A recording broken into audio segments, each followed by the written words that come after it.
편안한 오후 보내고 계십니까? 뉴스와이드 이상훈입니다. 도널드 트럼프 전 미국 대통령이 유세중 총격을 받는 충격적인 모습을 전 세계가 지켜봤는데요. 그런데 이번 사건으로 트럼프 전 대통령의 대선 당선 가능성이 크게 높아졌다는 지금 분석이 나오고 있습니다. 자, 그리고 국민의힘 전당대회가 이제 한 일주일가량 남았는데요. 한동훈 후보는 1차 투표에서 승부를 마무리 짓겠다 이런 구상이고요. 반면에 나경원, 원희룡 후보는 결선 투표를 염두에 두고 단일화 신경전을 지금 벌이고 있습니다. 자, 이런 주제들과 함께 저는 1분 뒤에 돌아오겠습니다.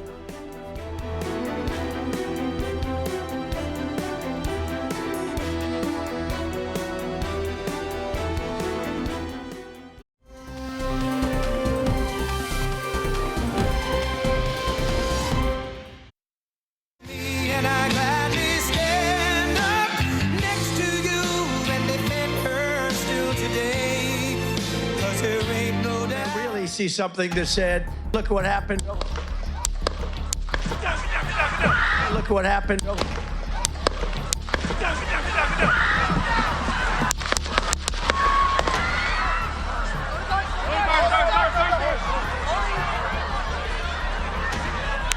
So we got to move to the bus.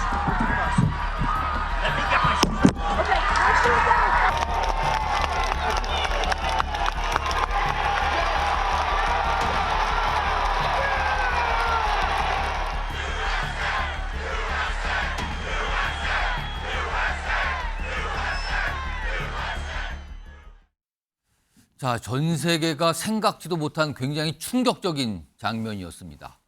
미국 대통령 후보들 간의 경쟁이 치열한 상황에서 벌어졌던 저 총격 사건. 누구도 예상치 못했는데요. 엄청난 일이 벌어졌습니다. 자, 그럼 화면으로 좀 정리해볼 내용이 좀 있는데요. 자, 저렇게 피격을 받은 트럼프 전 대통령. 사실 귀 쪽에 정도만 부상이니까 바로 활동을 재개했거든요. 그리고 나서 인터뷰를 좀 몇 곳과 했는데 이런 내용을 밝힙니다. 사람들에게 내가 괜찮다, 오케이다 이것을 알리기 위해서다. 그러니까 총격이 있었잖아요. 그 부상을 입은 상태에서도 본인이 일어나서 뭔가를 외치고 싸우자라고 외치고 저렇게 주먹을 불끈진 모습은 어떤 이유인가란 질문에 이렇게 대답을 한 겁니다. 사람들에게 내가 괜찮다라는 걸 알리기 위해서다. 그리고 또 이런 말도 합니다. 나는 죽을 뻔했다. 매우 초현실적인 경험을 했다고도 밝혔습니다. 그리고 그 옆에 있는 저 사진. 지금 일각에서는 미국 대선이 저 사진 한 장으로 모든 것이 판가름되고 있는 거 아니냐라는 말까지 나올 정도로 트럼프 대통령의 저 모습 그리고 뒤에 있는 저 성조기가 날리는 모습까지 굉장히 많이 회자가 되고 있습니다. 자, 이 사안과 관련해서요.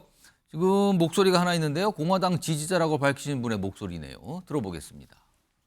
Very scary. I mean, what's going on in America right now is obviously very sad. Obviously, they're trying to do something to take Donald Trump down. And we are going to fight, just like he said, fight. We're going to fight. He is going to be elected, and we're going to get him there. We're going to take him there. 자, 그런데요. 엄청난 충격적인 사건, 달리 보면 비극적인 사건이라고 할 수 있어요. 대선 경쟁에서 벌어진 이런 일들이니까요. 그런데 이게 어떤 영향을 주고 있는 것 같습니다. 화면 보겠습니다. 첫 번째 내용인데요. 트럼프 피격의 승리 가능성이 급상승하고 있는 거 아니냐는 얘기 나와요. 지금 미국 대선 당선자 예측에 대한 분석을 미국 쪽에서 지금 계속하고 있는데 여러 매체들도 그렇고요. 관련된 어떤 이런 기관들이요. 그런데 도널드 트럼프 전 대통령의 당선 가능성이 70%까지 올라갔습니다. 굉장히 빠르게 올라간 겁니다. 또 하나 있습니다. 총격을 당한 트럼프 대통령의 사진, 저 주먹을 불끈 쥐고 뒤에 성조기가 달린 저 사진이 곧바로 티셔츠로 만들어졌습니다.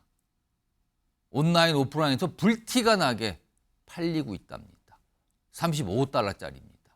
그럼 저기 보시면 사진 입구에 밑에 영어로 뭐라고 써 있죠? 파이트, 파이트라고. 저 당시에 트럼프 전 대통령이 외쳤던 그 얘기를 그대로 담고 있는 거예요. 그리고 이 수익금 전액은 트럼프 선거 캠프에 기부 예정이다. 이렇게 나오고 있는 상황입니다. 자, 그렇게 되면요. 경쟁자인 바이든 대통령 어떻게 보면 비상이 걸렸다고도 할 수 있거든요. 물론 이 총격 사건 자체에 대해서는 굉장히 이건 심각한 거다고 비판했지만 그 이후에 벌어지고 있는 상황에 대해서 굉장히 바이든 대통령으로서는 불리한 거 아니냐는 얘기 나오거든요. 그래서일까요? 이 사안과 관련해서요. 기자회견도 하고 담화도 여러 차례 발표합니다. 그 모습 보시죠. You know, the political record in this country has gotten very heated. It's time to cool it down. We all have a responsibility to do that. Thankfully, former Trump is not seriously injured. I spoke with him last night. I'm grateful. He's doing well, and Jill and I keep him and his family in our prayers. 자, 그럼 지금 미국 사안과 관련해서 대선 관련된 얘기를 좀 해볼 텐데요. 전문가 좀 모셔보겠습니다. 자, 임은정 공주대 국제학부 교수 전화로 연결돼 있습니다. 지금부터 자세한 내용을 알아볼 텐데요. 임은정 교수님 나와 계시죠?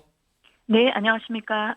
자, 우선 가장 궁금한 게요. 지금 이 피격 소식에 전 세계가 깜짝 놀랐는데요. 그중에 특히 현장에서 사살된 이 총격범 20세 남성으로 알려졌는데 일단 단독 범행으로 결론을 내린 거 아니냐. 지금 미국 당국에서 그런 거 아니냐는 얘기가 나오는데 지금 어떻게 되는 상황입니까? 그리고 범행 동기는 뭐가 나오는 게 있습니까, 지금? 네, 뭐 지금까지 상황으로 봤었을 때는 이게 이제 국제적인 어떤 그 연루된 조직이 있거나 그런 이제 워낙 이제 미국이라는 나라가 9.11 테러에 대한 그 공포, 트라우마가 아직까지도 생생한 그런 사회다 보니까 예. 당연히 이제 그런 부분에 대해서도 유의 깊게 보고 있을 텐데요. 이제 그런 부분을 일단은 뭐 시간이 많이 지나진 않았지만 조금 배제하는 것으로 보이고요. 이것은 이제 단독 범행일 가능성이 높다고 이제 미국 당국은 보고 있는 것 같습니다. 물론 아직 수사가 다 종결된 것도 아니고 더 주의 깊게 지켜봐야 될 부분들도 있겠습니다. 특히 이제 그 범인의 그 자택을 보면서 이제 폭발물도 나왔었고 뭐 그랬기 예. 때문에 또 추가적으로 어떤 더 큰 일이 있었을 수도 있을 것 같은 그런 이제 또 징후들이 있었으니까요. 지금 뭐 휴대폰이라든지 이런 것들 이제 포렌식으로 좀 이렇게 검증을 하면서 밝혀질 부분들이 또 있을 수도 있겠습니다만은 뭐 하여튼 본인이 현장에서 즉사를 했기 때문에 본인이 그렇게 된 이상은 글쎄요 얼마나 이게 자세하게 나올 수 있을지에 대해서는 지금으로서 아주 확신을 하기는 어려운 상황이지 않겠나 싶습니다. 네. 자, 지금 이 총격범이 현장 사살됐기 때문에 모두 얘기를 할 수 없는 상황이라서 일단 뭔가 좀 더 지켜봐야 되는 내용이 있는데 일단은 단독 범행 아니냐라는 얘기가 나오나 봅니다. 그리고요.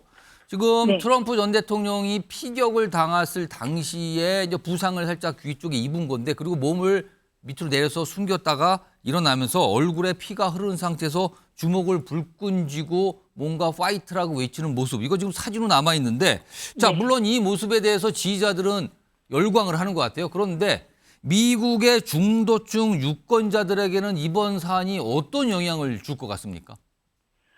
네, 뭐 미국이라는 나라가 뭐 우리도 그렇습니다만은 지역 그리고 그 지역이 주로 가지고 있는 산업들 거기서 이제 종사하는 그 또 직종에 의해서 본인들의 어떤 정치적인 성향이 꽤 명확하게 갈리기 때문에 주로 이제 미국 지도를 놓고 보실 때 서해안 동해안 쪽은 거의 이제 민주당 지지가 두드러지고 그리고 이제 가운데 나라의 가운데에 해당하는 부분들이 주로 공화당을 지지를 하고 그렇기 때문에 이제 소위 말하는 왔다 갔다 이렇게 하는 소위 스윙 스테이트이 중요해지는데요. 예. 그 항상 거기서 이제 결정이 나죠. 아주 근소한 차이로 거기서 결론이 날 수밖에 없는데 이제 지금 그런 상황에서 봤었을 때에 지금 이번에 또 펜실베니아였었단 말입니다. 펜실베니아라고 그러면 소위 말하는 이 스윙 스테이트 경합주 중에 하나인데 여기는 사실 본래는 민주당 성향이 더 강하고 2020년 미국 대선에서도 여기는 민주당 선택을 했었습니다. 이제 그랬던 지역이지만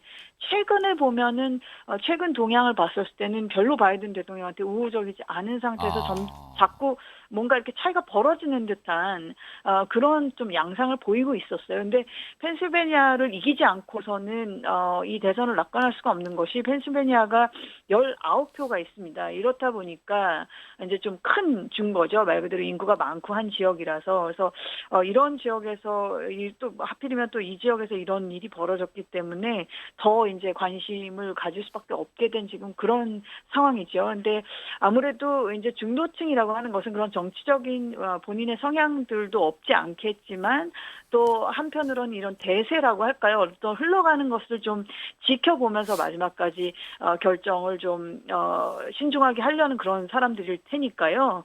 이번 이 사건을 보면서 다른 것보다도 이 트럼프의 굉장히 강한 이미지, 예. 굉장히 강인하다고 할까요? 담대하다고 할까요? 그런 이미지가 상당히 지금 뇌리에 박혔기 때문에 또 지금이 전 세계적으로 봤었을 때는 이렇게 평화로운 시대가 아니지 않습니까? 예. 굉장히 강한 지도자들이 뭐 전쟁도 불사하면서 폭력을 불사하면서 이런 분쟁이 끊이지 않는 그런 어수선한 그런 시국이기 때문에 우리도 역시 이런 좀 강한 지도자가 다시 한번 올 필요가 있겠다라고 생각하는 중도층들도 있지 않을까, 많아지지 않을까 그런 생각을 좀 개인적으로 해보고 있습니다. 네. 그렇다면요. 지금 경쟁자이고 재선에 도전하는 바이든 대통령은 가뜩이나 지금 건강 문제 논란이 큰 상황에서 지금 이런 일이 닥친 거거든요. 셈법이 물론 복잡할 것 같은데 바이든 대통령에게는 이번 사건 그리고 트럼프 전 대통령의 저런 모습이 어떤 영향을 줄 것 같습니까?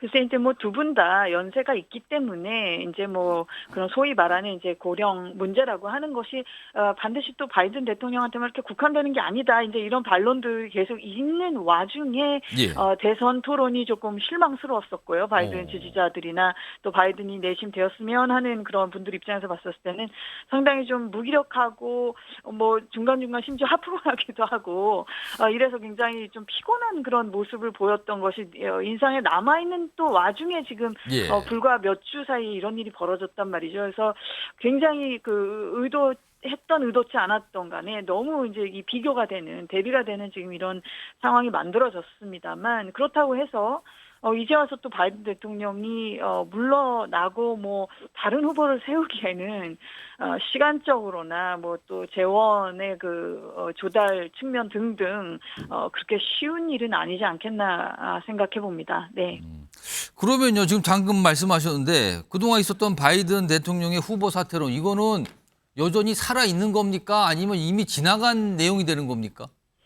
여전히 이 불씨는 살아있다고 봅니다. 어쨌든 민주당 안에서 특히 또 민주당을 또 지지하고 이렇게 옹호해주는 쪽에서조차도 물론 이 민주당 안에서도 이제 소위 말하는 엘리트 그룹에 해당하는 분들은 여전히 이제 바이든을 지지를 하고 옹호를 하고 이렇게 지원하는 그런 모습을 보였습니다만은 특히 뭐 뉴욕 타임스라든지 심지어 이런 민주당 성향이 있는 언론들조차도 굉장히 회의적이고 비판적인 입장을 내세우고 있었단 말이죠. 게다가 이번에 지금 이런 일이 벌어지면서 더 어떻게 보면 바이든 대통령 입장에서는 난감한 상황이 돼버렸기 때문에 일각에서는 과감하게 이것을 선택해야 된다라고 하는 그 얘기가 안 나올 수는 없을 것 같습니다. 그것이 거듭 말씀드리지만 그렇다 하더라도 그래야 한다라는 것과 또 그렇게 될 거라는 거는 좀 다른 얘기이기 때문에 저 개인적으로는 그것이 이렇게 실현 가능성이 높은 시나리오라고는 보고 있지 않습니다.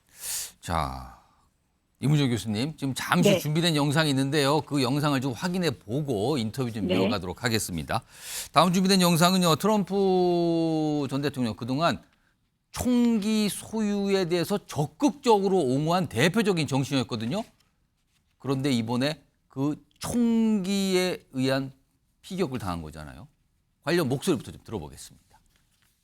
As the age-old saying goes, the only way to stop a bad guy with a gun is a good guy with a gun. Have you ever heard that? No, you've never. I've heard that. I heard it a few weeks ago. If the gun owners voted, we would swamp them at levels that nobody's ever seen before. 자, 이문정 교수님. 지금 저렇게 옹호를 했는데 이번 사건으로 보면은 스스로 그 총기에 타겟이 된 셈이 돼버렸거든요. 이번 사건으로 미국에서 총기 규제 문제 이게 재점화될 가능성은 혹시 있다고 보십니까? 글쎄요, 이 부분은 글쎄 그렇게 될 것으로 저 개인적으로 생각이 잘 되지는 않습니다. 왜냐하면은 미국 안에서 이 총기라는 문제는 참 우리나라 같이 이것을 전면적으로 이렇게 금지하고 있는 사회에서 생활하고 있는 우리들로서는 참 이해하기가 힘든데 그럼에도 불구하고 이건 미국의 그 역사와 어떻게 보면 헌법적인 정신으로까지 이어지는 부분이란 말입니다. 이제 개인이 어떤 이런 개인을 스스로 방어할 수 있는 어떤 수단을 가지고 있다라고 하는 것에 대해서 이것을 예를 들면은 뭐 지난 한 2022년 6월인 것으로 기억을 하는데요. 총기 소유를 허가받은 일반인이라도 집 밖에서 권총을 소지할 수 없고 공공장소에서 자기 방어를 위해서 휴대할 경우에 적정한 이유를 소명해야 된다. 뭐 이런 식의 그 뉴욕 주 법이 그 위헌이라는 판결을 받기도 했었습니다. 그러니까 그렇기 때문에 이 문제에 대해서는 이제 우리가 트럼프 대통령이 재임 시절에 뭐 예를 들면 학교에서 이렇게 총기 난사 사건이 있었을 때도 뭐 선생님들한테 그러니까 총을 들려야 된다 뭐 이런 식의 반응이 나왔었던 걸 아마 기억하시는 분들이 있을 텐데요. 그래서 이 부분은 이게 이렇기 때문에 총기를 더 적극적으로 규제해야 되고 전면적으로 뭐 없애는 쪽으로 가야 된다라는 식으로 담론이 흘러가는 것에 트럼프 대통령이 그것을 주도하거나 그렇게 예상이 되지는 않고요. 저 입장에서는 제가 봤었을 때는 오히려 이제 그거보다는 글쎄 뭐 물론 본인 자신은 이 그 비밀 경호국에 대해서 포용하는 그런 트럼프 본인은 그런 포용하는 자세를 보이고 있기는 하지만 그런 부분에서 또 혹시 그 이 뭐라 그럴까요? 그 조사가 진행되는 과정에서 나오는 부분들을 가지고 또 정치적으로 혹시 활용을 하면 모를까? 경호 부실 말씀을 하시는 거군요, 그러면. 네, 그거를 가지고 또 혹시 어떤 식으로 이것을 또 이용하게 되는 국면이 있으면 모를까? 이것을 전면적으로 이걸 그런 얘기로 만들어 가기에는 미국 안에서 이 총기라고 하는 문제는 너무도 그 뿌리가 깊다. 그렇게 보고 있습니다. 네. 자, 이거 마지막 질문 제가 하나 좀 준비한 게 있는데 지금까지 말씀하신 모든 걸 종합해서 보셨을 때 임 교수님께서는 11월이잖아요. 트럼프 대선이 확정되는 게 대선 후보 확정자가. 그럼 트럼프 대통령이 대선에서 승리할 가능성이 지금 어느 정도라고 보십니까? 글쎄요, 뭐 이제 뭐 아까 그 말씀하셨다시피 어떤 사이트에서는 한 70% 정도까지도 얘기를 하고 하는데 뭐 지금 시점에서는 70%도 어떻게 보면 페어하다고 할까요? 공정한 정도로 전망을 하는 게 아닐까 싶은데요. 문제는 이제 지금부터가 3개월 이상이 더 남았다는 거죠. 지금 이번처럼 이렇게까지 치열하게 아주 과열되어 있는 대선이다 보니까 또 무슨 일이 있을지 모르는 것이니까요. 그러나 뭐 지금 이 시점에서 오늘 이 7월 15일 시점에서는 확실히 그 트럼프 대통령 쪽이 전 대통령 쪽이 바이든 대통령보다는 유리해 보이는 것은 아마 많은 분들이 그렇게 생각하시지 않을까 싶습니다. 알겠습니다. 자, 지금까지 임은정 공주대 국제학부 교수였습니다. 고맙습니다. 감사합니다. 네. 자, 일단 가능성은 높으나 섣불리 전망하기는 어렵다. 지금 이 말씀을 좀 해주셨어요. 자, 이 얘기 조금 더 해볼까요? 차지원 부산 카톨릭대 특임 교수 나와 계신데요. 지금 방금 제가 드렸던 질문 요 맥락인데 지금 많은 분들 어제 사실은 그 충격적인 사건이 있고 나서 많은 분들이 깜짝 놀랐어요. 그러나 조금 지난 뒤에 공개되는 영상과 사진 속의 모습을 보는데 아까 알려드렸죠. 그 화면 좀 있으면 좋겠는데 트럼프 대통령의 그 주먹 불끈진 사진. 저 사진이 굉장히 상징적이다. 그리고 저 사진을 찍은 사진 기자가 과거에 미국의 그 유명한 퓰리처상도 받았던 그 작가도 이번에 또 찍었다. 이거 연말에 상 이거 사실상 예약된 거 아니야? 이런 얘기가 나올 정도로 굉장히 파급력이 크고 아주 상징적인 상이 나왔다는 평가를 받고 있거든요. 그런데 지금 보시면 저거 때문인지 어떤지 모르지만 저런 모습이 뭔가 반영이 된 거란 말이에요. 지금 상황이. 이런 걸 다 감안했을 때 차지원 교수님은 이 총격 사건 이후에 트럼프 전 대통령 뭐 가능성까지 높게 나왔다는 얘기가 나왔는데 이번 사건으로 사실상 대선 승리를 굳혔다고 판단하십니까? 상당히 아마 제 생각에는 한 8분 능선까지는 쉽게 올라간 상황이 아닐까 하는 생각이 드는데 오늘 아침에 그러니까 지금 미국의 NPR 그러니까 이 공영방송 라디오를 오늘 들어보면 계속적으로 반복해서 나오는 그 뉴스 중에 하나가 니키 헤일리가 이번에 그러니까 밀워키에서 열리는 전당대회에서 연설을 한다는 겁니다. 부통령 말씀하시는 아니요. 부통령은 아니죠. 지난번 그러니까 지금 공화당 전당대회 이번에 경선에서 반 트럼프 진영의 한 축이었잖아요. 부통령 해리스 그러면서 부통령이군요. 자기가 예, 예. 찍긴 찍지만 예. 바이든을 찍긴 찍지만 바이든을 지지하지 않겠다는 식으로 이야기를 했거든요. 그런데 이 지금 헤일리가 이 사건 이후에 바로 지금 전당대회에 가서 지금 이 트럼프에 대한 지지 연설을 하겠다는 이야기가 그러면은 이게 어떻게 되는 그러니까 거예요? 상당히 어떻게 보면 지금 거의 공화당이 똘똘 뭉치는 그런 분위기고 또 니키 헤일리가 상당히 중도 확장성을 지금 상당히 갖고 있기 때문에 이 뉴스가 오늘 지금 NPR에서 계속적으로 나오는 이유가 바로 그것 때문에 있는 것이거든요. 그리고 또 하나는 지금 사실 아까 지금 그 보면 이 그 1인치가 빗나갔다고 그러잖아요. 그래서 예. 지금 미국 신문들 보면 거의 뭐 신이 구한 트럼프, 신이 선택한 트럼프 이런 식으로 무슨 기적이란 표현이 기적이라는 표현이 드는데 예를 들면 우리가 서양사 배울 때 그 중세 시대에 왕권 신수설이 있잖아요. 예. 이런 식으로 따지면 대권 신수설이에요. 이게 신이 지금 대권을 트럼프에게 주는 그러한 이미지라는 것이죠. 그렇기 때문에 상당히 미국 국민들이 상당히 트럼프를 순교자를 넘어서 우리 난세를 이끌어내니까 지금 끌어갈 수 있는 지도자 같은 이미지. 특히 저 사진의 장면은 어제 뉴욕타임스는 뭐라고 이야기를 했냐면 인스팅트라는 표현을 썼더라고요. 본능적으로 나와서 저런 이야기를 했다. 저 모습이 미국 사람들이 상당히 의연한 리더, 용감한 리더라고 보는 것이죠. 그리고 상대적으로 지금 바이든한테 불리한 것 중에 하나가 오늘 미국의 상원의원도 그 이야기를 했는데 공화당 상원의원이 바이든을 비난하면서 뭐라고 이야기했냐면 예. 왜 이 사건이 벌어졌느냐. 바이든 진영, 민주당 진영에서 트럼프를 악마해서 이런 총격이 벌어졌다. 그래 공격을 하거든요. 그래서 실제 이 사건이 터지자마자 민주당과 바이든 측에서 네거티브 광고를 다 내렸어요. 그러니까 이렇게 되면 사실은 이제 바이든이나 민주당에서는 트럼프의 사법 리스크를 공격할 뭐 파고들 수단이 없어지는 거죠. 거네요, 그렇기 지금. 때문에 상당히 애매하게 몰리는 상황이라는 거죠. 그런데 뭐 또 반대의 논리도 있는 것 같아요. 지금 미국 유권자들 한 90% 정도는 다 투표할 상대 후보를 마음이 결심을 했기 때문에 크게 변동이 없을 거라고 하지만 그럼에도 불구하고 저는 트럼프가 중요한 승기를 잡았다고 생각하는데 단 하나 저는 제가 생각에 남아있는 변수는 예. 바이든이 중도 사퇴의 가능성입니다. 만약에 이 지금 8월 달에 지금 그 시카고에서 전당대회가 예. 열리는데 그 전에 바이든이 만약에 발을 빼면서 드라마 해보면서 예. 소위 말하는 깜짝 후보를 내세우는데 미셸 오바마 같은 후보를 내세울 경우에는 또 어떻게 될지 모른다는 것이죠. 그런데 과연 그 결심을 바이든이 할 수 있을까? 저는 고개가 좀 갸웃거려집니다. 차지연 교수님 분석대로라면 바이든 대통령이 선택할 수 있는 어떤 급 위기 타겟책 하나는 사퇴하는 것밖에 없는 거 아니야. 이렇게 되는 거네. 그렇죠. 결국에는요, 지금요. 바이든 대통령의 처지가 이렇게 돼버린 거군요. 이 사건이 또 거기에 뭔가를 더 강화하는 상황이 돼버렸어요. 자, 이런 가운데요, 이 사살됐죠. 이 총격범. 뭐 20살. 그리고 뭐 일각에서 이렇게 보도 나온 내용 중에는 이제 공화당원으로 등록했다 이런 얘기가 나오고 있는데 좀 이와 관련해서 경호가 제대로 된 거냐, 대처가 제대로 된 거냐 이런 얘기가 나와요. 좀 관련 목소리 좀 들어보겠습니다. And he had a gun, right? He had a rifle. A rifle. We could clearly see him with a rifle. Absolutely. We're pointing at him. The police are down there running around on the ground. We're like, hey, man, there's a guy on the roof with a rifle. And the police are like, huh, what? You know, like they didn't know what was going on. 아니 저렇게 목격자까지 있었는데도 이게 대응이 안 됐다는 거잖아요. 화면 좀 보겠습니다.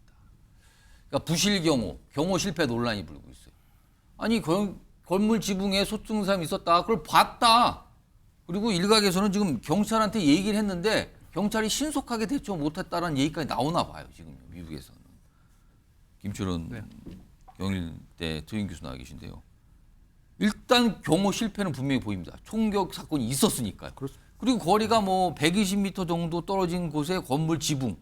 그게 파악이 안 됐을까요? 그렇게?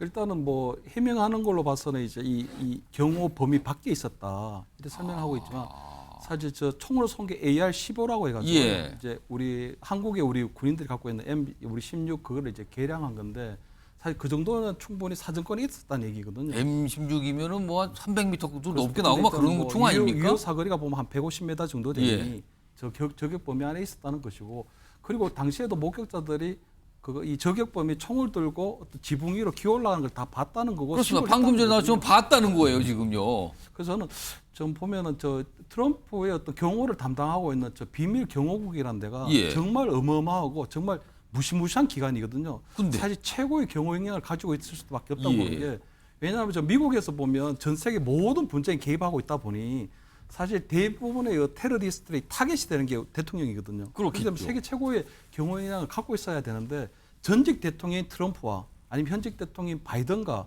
어떤 경호 인력이라든가 경호 역량에 무엇이 차이가 있는지 모르지만 저런 일이 벌어졌다는 건 상당히 좀 충격적으로 좀 받아들여지고요. 두 번째는 보면 어쨌든 지금 트럼프에 대한 저런 것들이 이번에 시도되고 난 다음에 앞으로도 대선 과정에서 계속 벌어질 가능성이 있다는 거거든요. 제2, 제3의 또 다른 충격. 왜냐하면 비밀 경호가 이렇게 경호에 허점이 많다는 게 또 드러났기 때문에, 경호 역량이 약하다는 부분이 드러났기 때문에 얼마나 보강할지 모르지만 제2, 제3의 어떤 그런 모방 범죄가 벌어질 가능성이 높은 게, 어쨌든 이번 대선에서 저 후보에 대한 어떤 피살이나 이런 것들이 실제 이루어지면 대선의 판도가 한꺼번에 확 뒤바뀌어지게 되는 벌어지는 부분이 있거든요. 그래서 저는 우리나라에서도 얼마 전에 이재명 어떤 우리 민주당 대표에 대한 어떤 테러 행위가 있었지만 우리가 3년 뒤남은 한국의 대선에서도 저런 유사한 사례가 또 벌어질 수 있기 때문에 이제 우리 정치 지도자에 대한 어떤 경호 문제나 안전 문제 이런 부분들은 저는 꼭 지금부터라도 조금 고심해 보아야 될 필요가 있다고 보고요. 두 번째는 보면 최근에 보면 윤석열 대통령이 카이스트라고 하는 대학교에 갔을 때 어떤 소리 지르는 학생을 끌어낸 적이 있었는데, 그때 보면 야당에서 일제히 경호관들을 비판했었거든요. 근데 우리나라의 경호관들은 날아오는 총알을 몸으로 막는 사람들이거든요. 그리고 경호에는 과잉이었기 때문에 그런 경호 인력에 대한 과도한 비판은 그 경호관들 결코 도움이 되지 않는다. 정치 지도자의 안전을 지키는 데 도움이 되는 게 아니다. 이런 말씀 꼭 지적하고 싶습니다. 지금 이 경호 문제 관해서 미국 의회에서 뭐 청문회를 열어서 따져보겠다는 말까지 나오고 있습니다. 그렇다면 그 청문회가 열려서 어떤 내용들이 공개가 되고 상황이 설명이 됐을 때 또 이게 대선에 영향을 줄 수 있는 것도 아니냐, 이런 말까지 나오고 있는 상황입니다. 자, 첫 번째 이슈, 미국에서 벌어진 일 좀 다뤄봤고요. 다음 주제 제목으로 확인해 보겠습니다. 나경원 후보, 원희룡 후보, 국민의힘 지금 당대표 후보들인데 서로 날 도와라 이렇게 얘기를 하고 있답니다. 나를 도와라. 그럼 돕는다는 건 무슨 뜻일까요? 뭐 그만두라는 뜻일까요, 지금요? 자, 지금 경쟁이 치러지고 있는데 정치권에서는 분석하기에 4명의 후보가 있잖아요. 저 국민의힘 당대표 후보. 그때 이게 지금 1강과 2중 그리고 뭐 1약 뭐 이렇게 좀 형성되는 거 아니냐라는 분석들이 나와요. 우선 1강으로 통하는 한동훈 후보와 관련된 내용, 한동훈 후보 캠프에서 뭔가 얘기합니다. 들어보시죠. 저희 목표는 1차 투표에서 과반을 얻어서 2차 투표로 가지 않는다는 거니까, 단일화 이후에 그 지지율 변화를 봤을 때 반드시 정치에서 1+1이 2가 된다고는 생각하지 않습니다. 뭐 단일화나 이런 것은 자유죠.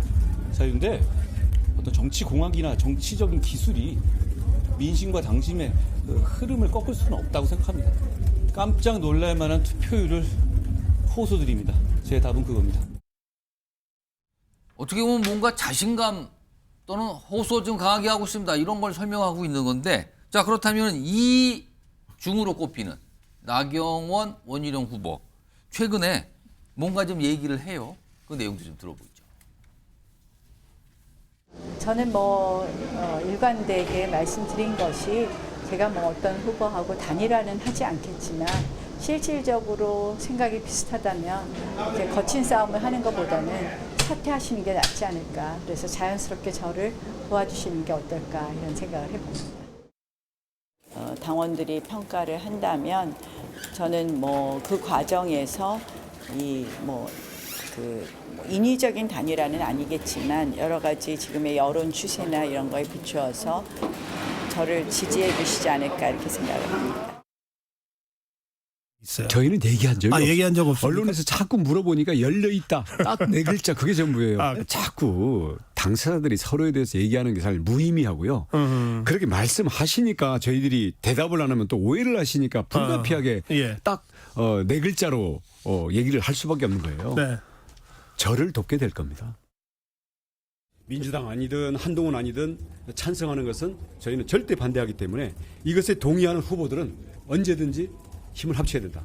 경험 없이 미숙한 자기 판단이 옳다라는 것으로 해서 탄핵 음모에 대통령을 던져넣는 이런 것을 막기 위한 점들은 우리 새 후보는 똑같다고 생각을 하기 때문에. 자, 그러면은 이게 뭔가 좀 생각들을 복잡하게 하는 것 같은데 화면으로 좀 정리 좀 해볼까요? 여기 보면 일단 한동훈 후보도 그렇고 한동훈 후보 측에서 지금 나오는 설명들 보면 1차 투표에서 65% 넘는 득표율이 목표다. 그러면서 뭔가 1차 과반 이거 목표입니다. 이런 얘기를 하고 있어요.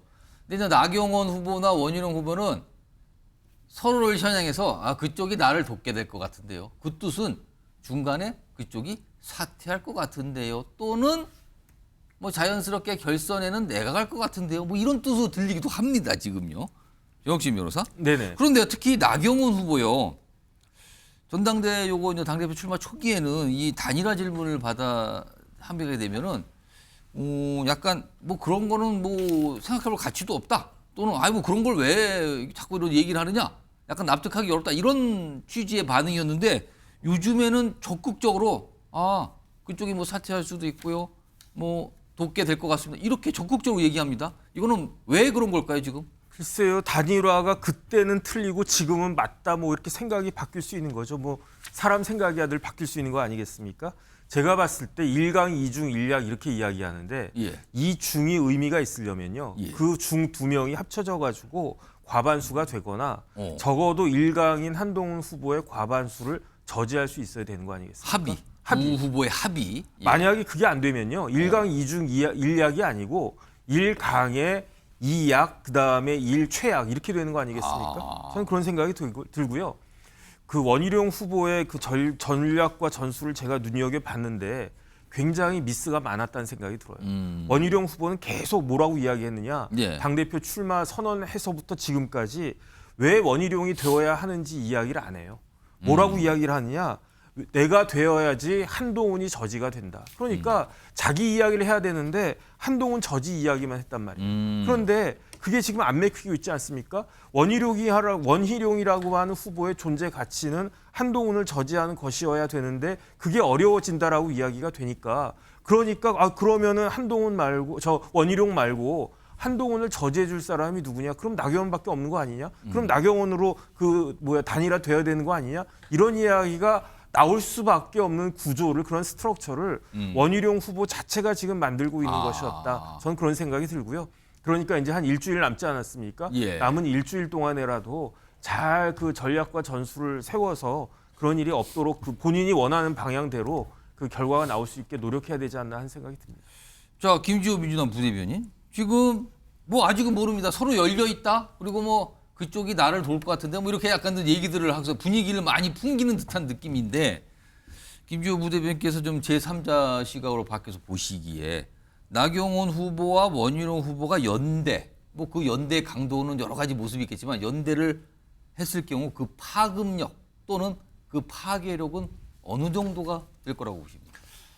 글쎄요. 지금 한동훈 후보의 지지율이 올라가는 추세인데 연대를 한다고 해서 무슨 파급력이 있겠습니까? 그런데 좀 눈여겨봐야 하는 것은 어떤 연대, 뭐 단일화 이것은 정말 그런 생각이 있으면 굉장히 조심스럽게 비밀스럽게 단일화 제안들이 오고 갑니다. 그런데 지금 공개적으로 하고 있어요. 왜 공개적으로 하냐면요. 나경원 의원 쪽은 이런 것 같아요. 원희룡 후보 쪽에 친윤 의원들이 그렇게 많이 붙어 있고 문자 일십, 그다음에 장해찬 무소속까지 투입해서 선거를 도왔는데 결국 지지율이 더 낮지 않냐. 이미 전략을 잘못 세웠다. 그래서 한동훈하고 상대하려면 나경원한테 다 와야 된다. 그 말을 지금 하고 싶은 그 말을 하는 거죠. 그렇게 보시는 거예요? 예, 그 말을 하는 것이고 사실은 그 원희룡 후보가 이 정도 지원을 받으면 사실 김건희 여사까지 지금 나온 상황이지 않습니까? 이 정도 상황이면 어느 정도 일정 수준 이상의 지지율을 보여줬어야 하는데 지지율이 행보하거나 오히려 빠지는 형국을 보이다 보니까 캠프 내에서도 굉장히 패배감이 깊고 이러다 보니 이 빈틈을 나경원 의원이 그것 봐라. 후보를 잘못 선택했다. 조직력을 나한테 몰아주면 그래도 할만하다는 것을 계속 어필하는 걸로 보입니다. 그 방금 전에 뭐 원희룡 후보 캠프 내 패배감이 짙다 하는 거는 그냥 제 개인 생각입니다. 부대변인의 그냥 분석이신 거죠, 그거는. 제 생각입니다. 알겠습니다. 김철원 교수님께는 짧게 이 질문 좀 들어볼까요? 걸선 투표. 그러니까 지금 23일이 전당대회잖아요. 그때 이제 결과를 발표하는데 그때 당대표 후보들 중에 과반을 득표, 50% 이상의 득표가 안 나오면 한 번 더 해야 되거든요. 그럼 결선 투표는 1등과 2등이 하는 건데 이 결선 투표로 갈 가능성이 있다고 보십니까 지금? 저는 좀 낮아 보이거든요. 어쨌든 지금 전당대회 시작하기 전에 원래 한동훈 후보, 한동훈 대세론이 있었는데 그동안의 과정을 지켜보면 어쨌든 여러 가지 우여곡절 속에서도 한동훈 대세론을 안정시킬 만한 그런 건 없었거든요. 그래서 지금 보면 원희룡 후보가 그동안 줄기차게 주장해온 게 보면 최근에 사촌 논란이 있었거든요. 그 사촌 논란에 대해서 한동훈 후보가 뭐 거의 노상방뇨라는 그런 호를 지어줘 버렸잖아요. 김의겸 전 의원보다 못하다. 저는 원희룡 후보 같은 경우는 이번에 전당대회 임하는 과정에서 두 가지 어떤 선거 전략을 세팅한 것 같거든요. 하나는 총선 패배 책임을 묻겠다. 또 하나는 한동훈이 후보가 되면 배신의 정치를 할 거다. 두 가지인데 사촌 논란에 대한 제가 볼 때는 어떤 구체적인 증거를 내놔야 될 것 같아요. 그 배신의 증거. 그걸 내놓게 되면 저는 막판에 지금 당원의 어떤 당심을 흔들 수는 있다고 보이거든요. 그렇지 않다면 지금 현재로 계속적으로 어떤 논란은 제기했지만 그것들이 네거티브로 계속 치부되고 어떤 확실한 증거를 내놓지 못하게 되면 저는 굉장히 좀 어렵지 않을까.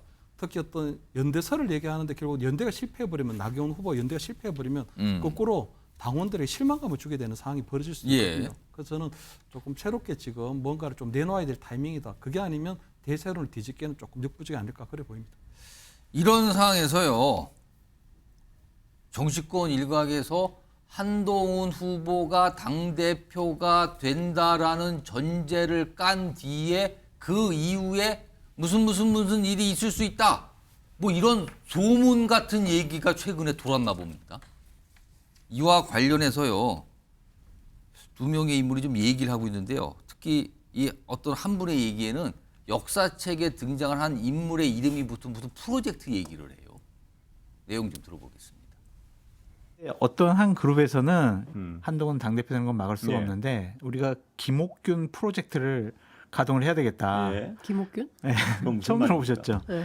그래서 우리가 한동훈 되더라도 3일 천하로 끝내가지고 끌어내린다. 한동훈을 반대하는 쪽에서 이제 끌어내리겠다. 이제 이런 것들을 다 종합을 해보면 일단은 어대한의 분위기는 흔들리지 않고 있는 것 같다. 현재까지는. 지금 대통령이 솔직히 해서 당에 마땅한 사람이 없으니까 한동훈 법무장관을 갖다가 비대위원장으로 자기가 데려온 거 아니에요. 그렇죠. 그러면 한동훈 비대위원장이 되면은 또 뭐 옛날에 이준석이 윤리 회부해가지고서 내주는 식으로 그런 식으로 내쫓는다. 그러면 국민의힘은 존재하기가 힘들 거예요.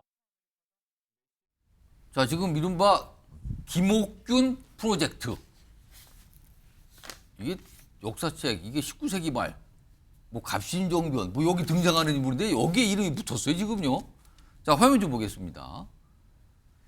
지금 이철규 의원이 이제 언론을 통해서 뭔가 강하게 반박을 하고 지금 뭔가 조치하겠다고 얘기하는 건데 이른바 김옥균 프로젝트라고요. 그러니까 이게 이 프로젝트의 골자는 이거래요. 한동훈 후보가 당대표가 될 시 며칠 안 돼 곧바로 낙마시킬 계획. 아, 며칠 안 돼. 그러니까 3일 천하 과거에 있었던 그걸 비유한 건가요, 지금? 그러면서 이거에 대해서 아주 소설을 써놨길래 너무 황당해서 경찰에 고소했다. 이거 어느 사무실에서 만들었는지 다 알고 있지만 말 아끼겠습니다. 여기까지만 제가 얘기하죠. 이거 법적으로는 조치합니다. 이렇게 지금 이철규 의원이 얘기까지 나왔어요. 차재영 교수님. 예. 김옥균 프로젝트 혹시 뭐 얼마 전에 들어보신 적 있은지 그리고 도대체 이런 얘기가 왜 나오는 걸까요? 저는 처음 듣습니다. 처음 들어보셨습니까? 일단, 예, 뭐 지금 이거 뭐 김옥균 하면 항상 따라다니는 꼬리표처럼 따라다니는 이야기가 3일 천하잖아요. 1884년에 갑신정변이 일으켜서 정권 잡았지만 3일 만에 결국은 청나라의 개입에 의해서 결국은 정권을 잃어버리는 그러한 그 상황이 결국은 뭐 한동훈 대표가 대표되더라도 얼마 못 간다. 결국은 소위 말하는 친윤계를 중심으로 해서 어떤 식으로든 뭔가 이 꼬투리를 잡아서 끌어낼 것이다. 그런데 지금 친윤계의 대표적인 인물인 이철규 의원이 이거 말도 안 되는 소설들 나온다. 나 가만히 아닌다까지 반발하고 있거든요. 이철규 의원 입장에서는 상당히 이렇게 된다고 한다면 사실은 어떻게 보면 민주적인 그러니까 절차에 의해서 선출된 대표를 이런 식으로 상당히 끌어내린다는 것 자체가 갑신정변이 정변이잖아요. 말 그대로 쿠데타인데 그런 식의 그러니까 이거 민주정당이 있을 수 없는 일이기 때문에 이철규 의원 입장에서는 당연하게 말이 안 된다고 생각할 수밖에 없는 것이죠. 근데 실제 지난번 이준석 사태를 그 빌미로 해서 계기로 해서 지금 사실 그 국민의힘 같은 경우는 지금 이번 선출직 그 최고위원이 5명이잖아요. 예. 그 중에서 4명이 만약에 사퇴할 경우에는 비상대책위로 넘어갈 수밖에 없는 상황으로 지금 당원 당규가 바뀌었기 때문에 예. 실제 만약에 한동훈 대표가 되고 난 뒤에 뭐 여러 가지 당 운영과 관련해서 이 선출직 그 최고위원들과 만약에 마찰이 생길 경우에 그 4명이 만약에 다 같이 사퇴해버리면 실제 저런 일이 없으라는 법도 없어요. 바로 그 때문에 한동훈 후보가 사실은 이번에 소위 말하는 러닝메이트를 지정을 했잖아요. 지금 예. 뭐 장동혁, 박정훈, 진종호 이 3명의 지금 최고위원 후보를 이렇게 러닝메이트를 하는 이유도 바로 이런 사태를 막으려고 하는 것이거든요. 근데 실제 뭐 그러니까 그분들이 러닝메이트가 당선되냐 안 되냐를 떠나서 실제 저런 일이 저는 감히 뭐 주류 측에서 시도하지 못할 거라고 봅니다. 뭐 대통령의 지지율 자체가 너무 일종의 상당히 바닥이잖아요. 그런 상황에서 또다시 이준석 사태 같은 사태가 벌어진다면 예. 상당히 당정관계는 파탄되고 향후 정권 재창출로 물 건너간다. 그런 생각을 누구나 다 할 거기 때문에 바로 그 때문에라도 이철규 의원은 더 상당히 강하게 부인하는 것 같습니다. 조혁신 변호사. 네네. 이른바 김옥균 프로젝트 좀 들어보셨어요? 글쎄요, 뭐 이렇게 이런저런 이야기 들린다는 이야기를 얼핏 들어는 봤는데 그런데 장성철 소장이 예. 방송에까지 나와가지고 저렇게 이야기하는 건 좀 굉장히 뜻밖이다. 그런데 좀 찜찜한 구석은 있어요. 어떤 구석이 있느냐? 최근에 어떤 이야기 나오고 있습니까? 장해찬 전 최고위원, 예. 양문석 의원 이런 사람들이 뭐 한동훈 법무부 장관이 댓글팀 운영했다. 결국 이거랑 연결을 딱 시켜보면 뭐 그런 게 있었나 하는 생각이 드는데 그런 시도가 있었던지 없었던지를 떠나가지고 예. 저는 네이밍 자체가 굉장히 잘못됐다. 스스로를 갖다가 자해하는 그런 네이밍이었다. 전 그 생각이 들거든요. 만약에 김옥균 프로젝트라고 하는 걸 어떤 팀에서 만들고 지금 시도하고 있다라고 하면 예. 그건 무슨 의미겠습니까? 한동훈을 김옥균으로 만들자 그 이야기잖아요. 그렇게 되는 거잖아요. 그렇게 되는 거잖아요. 그러면 한동훈이 김옥균이면은 대통령은 뭐가 되는 겁니까? 고종이 되는 겁니까? 우리나라 그렇게 되는 겁니까 이게? 그럴 수밖에 없잖아요. 그런데 고종은 어떤 사람입니까? 제 개인적인 생각으로는 우리나라 역사상 한민족 역사상 최악의 국왕이잖아요. 나라를 뺏긴 사람이잖아요. 그러면 여기에 한 발만 더 나가면 영부인은 뭐가 되는 겁니까? 그러니까 저는 김옥균 프로젝트 다른 이름을 붙였으면 예. 한동훈 그 체제를 흔들자 그런 생각을 가지고 있었어도 김옥균 프로젝트 이렇게 말을 붙이는 것 자체가 굉장히 이런 것들을 시도하려고 하는 사람들의 의식 수준과 지적인 수준이 굉장히 처참하다. 진짜 이렇게 부인을 붙였다면 그런 걸 도대체 생각을 하고 붙인 거냐 이 말씀이네요. 그냥 한동훈만 생각하고 그 이후에 그 생각되는 것들 그다음에 조금 전에 이철규 의원 나왔잖아요. 예. 지극히 당연하다라고 생각하는 게 이철규 의원이 어떤 사람입니까? 친윤이잖아요. 그런데 만약에 이철규 의원이 그 김옥균 프로젝트를 만들었다. 그럼 본인은 뭐가 됩니까? 그 갑신정변이 왜 그 사흘 천하로 끝났습니까?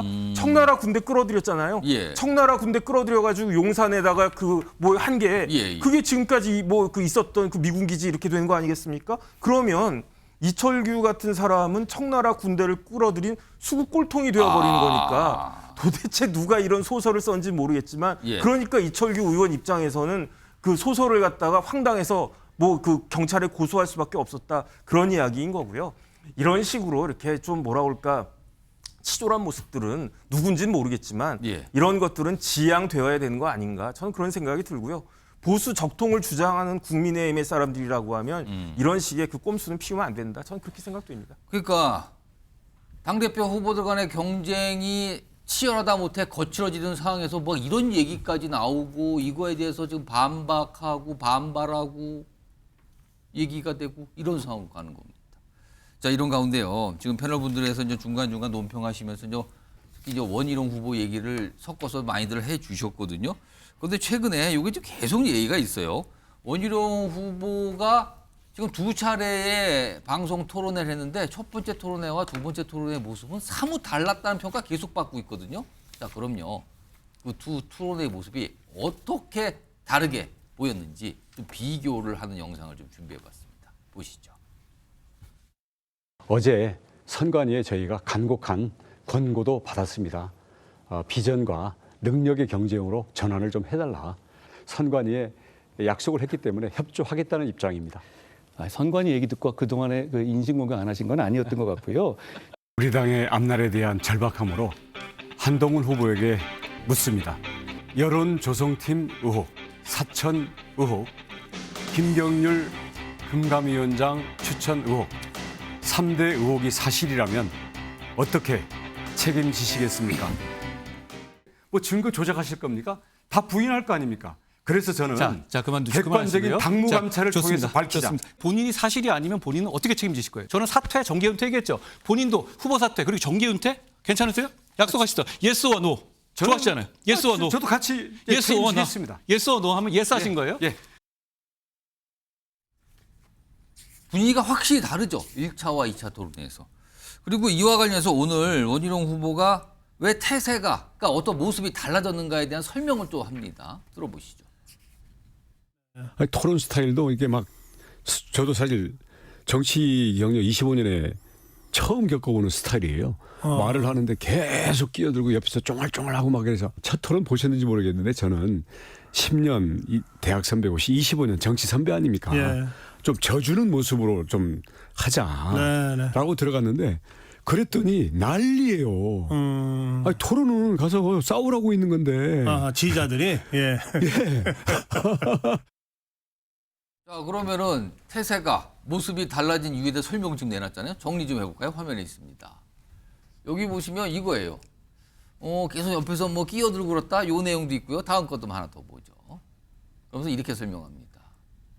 제가 대학 선배고 그렇습니다. 서울대 법대 대학 선배고 25년 정치 선배 아닌가 토론에서 좀 져주는 모습 하자고 들어갔다. 그런데 지지자들이 토론은 가서 싸우는 건데 라고 난리가 났다. 그래서 변화가 생긴 거다. 이런 설명이에요. 김철원 교수님. 전략적 측면에서 원희룡 후보의 약간 1차와 2차 토론 때 달라진 모습 이거 어떻게 좀 평가하세요? 지금 선거 전략이 1차, 2차 계속 왔다 갔다 하고 있거든요.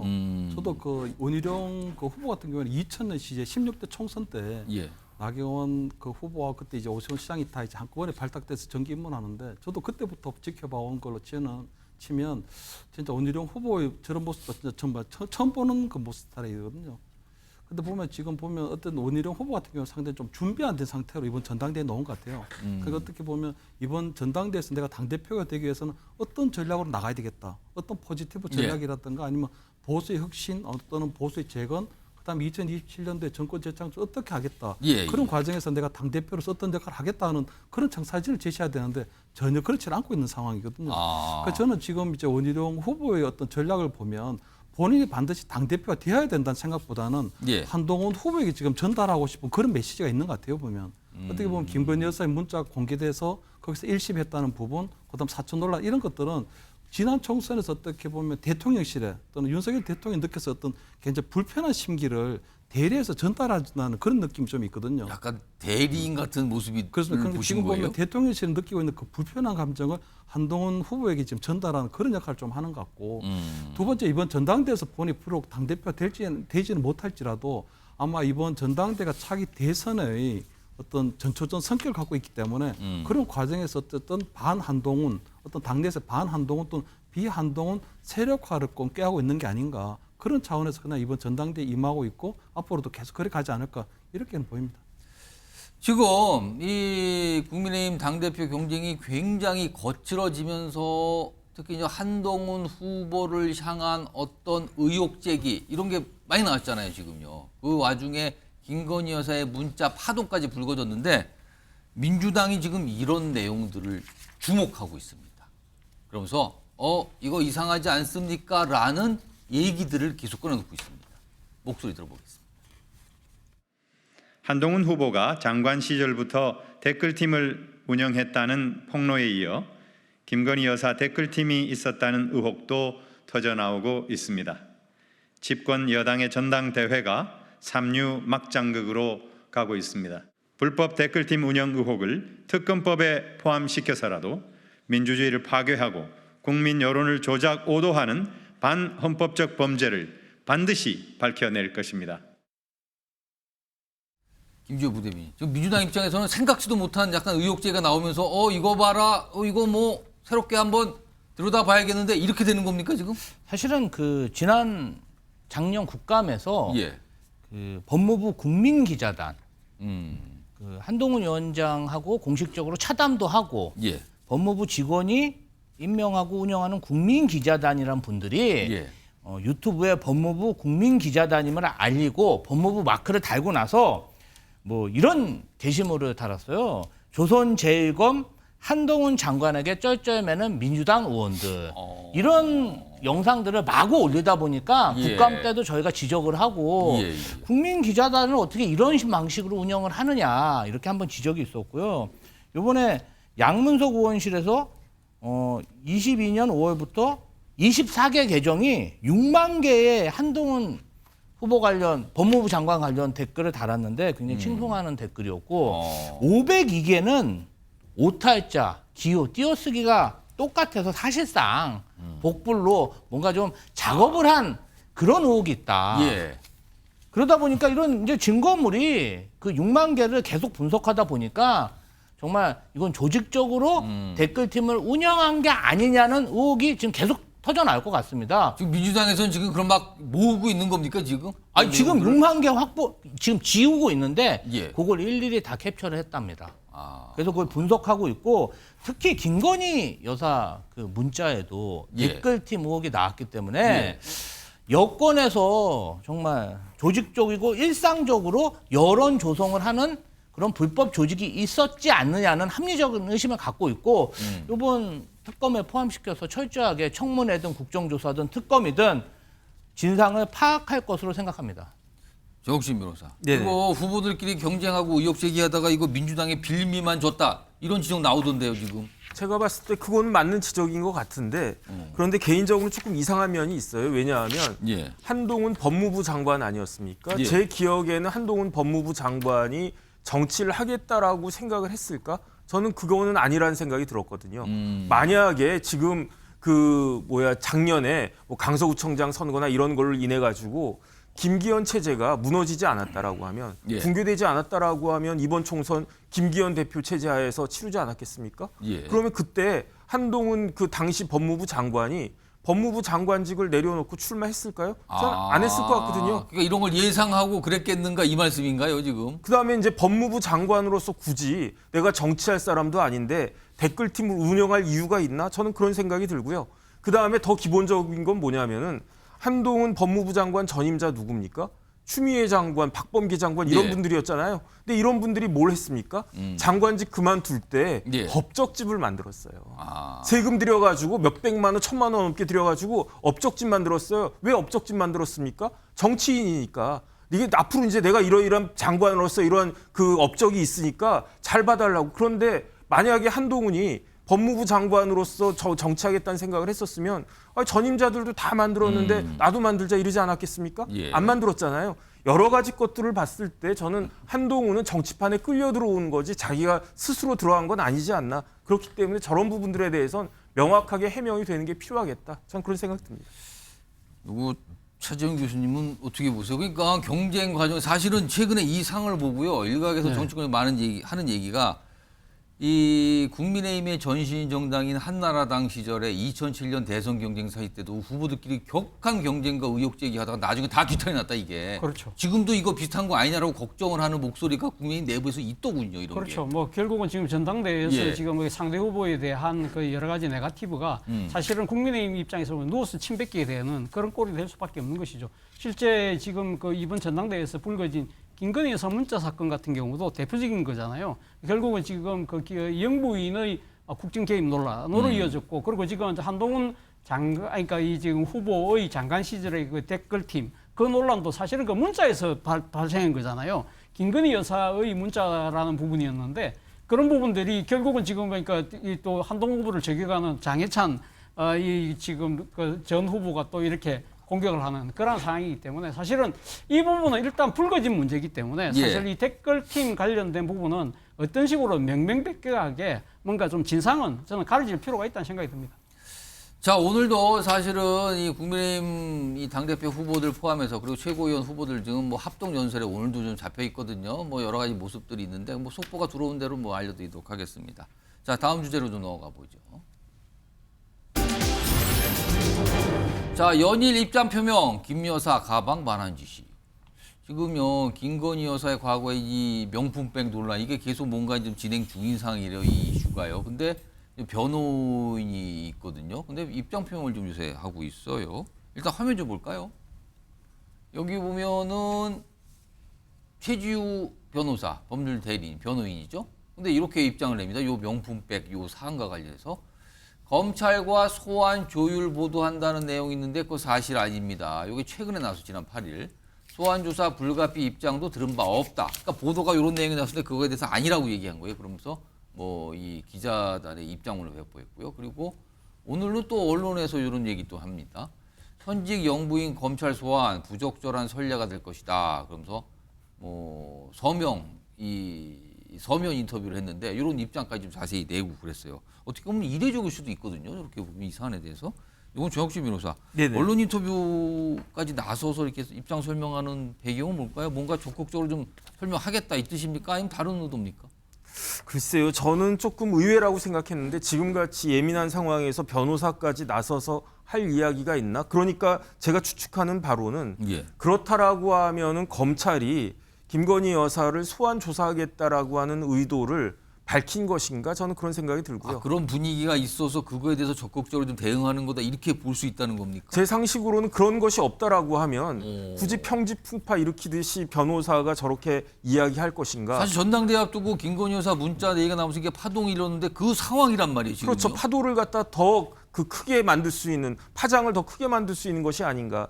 제 개인적인 생각으로는요. 최지우 변호사 말이 법리적으로는 맞는 말이에요. 어차피 이건 처벌할 수가 없는 그런 상황입니다. 그러니까 이제 그거 안 하고 그냥 끝낼 수도 있는 건데 더군다나 최재형 목사가 뭐라고 그랬습니까? 대가나 뭐 그런 것들 전혀 없었다고 그냥 인사 선물 치레로 그냥 드린 거다라고 이렇게 이야기했었으니까 더더군다나 그런데 정무적으로 따졌을 때는 어떤가? 그 부분은 제가 잘 모르겠단 말이죠. 그러니까 굳이 이런 이야기를 지금 할 필요가 뭐가 있었는지 저도 사실 궁금한 측면이 있습니다. 지금 이 변호인이 개인적인 의견이라고 일단 단서를 달긴 했어요. 근데 김건희 여사의 변호인이잖아요. 혹시 이게 대통령실의 입장을 반영한 거 아니냐라고 해석이 되는 거는 좀 무리한 건가요, 그러면은? 아니 변호사가 이런 아주 중대하고 민감한 이야기를 개인적으로 하는 그런 변호사가 어디 있습니까?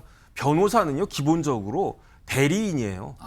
본인이 있고 당사자가 있고 아무리 뛰어난 변호사, 아무리 뭐 이렇게 수임료 많이 받는 변호사라고 해도 본질은 대리인인 겁니다. 대리인이 본인의 의사를 뛰어넘어가지고 자기 마음대로 이야기한다? 그리고 뭔가 입장 표명하고 그 입장 표명 자체도 그렇다면은 뭔가 얘기가 되고 조율이 된 거다 이렇게 보시는 거예요? 저는 상식적으로는 당사자의 의견을 듣거나 확인한 다음에 저런 이야기를 해야지 저렇지 않다라고 하면 그러면은 해임돼야 되는 것이 아닐까 생각이 듭니다. 그래서 약간 좀 이례적으로 받아들이는 측면이 있어요. 지금 저렇게 뭔가 입증을 적극적으로 내고 있는 거잖아요. 이런 상황에서요. 이 논란이 대상이 된 이 명품백 이게 좀 영상에 처음에 그 영상이 공개가 되고 뭐 시작이 된 사안인데 그 명품백을 받은 거예요. 받았어요. 근데 그 당일날 이거를 뭐 반환하라 뭐 지시를 했다 뭐 이런 얘기가 지금 나오고 있거든요. 검찰이 좀 조사를 하고 있는데 화면 보겠습니다. 자, 여기 보면 이 행정관이 있어요. 이 행정관이 이렇게 얘기를 합니다. 참고인 출석 검찰에서 진술했는데 김건희 여사 명품백 받은 당일에 가방 반환을 지시했다. 그런데 이게 잊어서 못했다. 뭐 이런 진술했다고 지금 보도를 통해서 알려지고 있거든요. 그러니까 받았는데 그걸 반환하라 라고 밑에 이제 행정관한테 지시를 했다. 근데 그 행정관이 다른 일 때문에 바빠서 깜빡했다, 잊었다. 이렇게 된 상황이란 말이에요. 이게 좀 언론 보도를 통해서 나온 내용입니다. 차재현 교수님. 예. 이건 어떻게 봐야 됩니까? 이 말을 믿을 수 있을까요?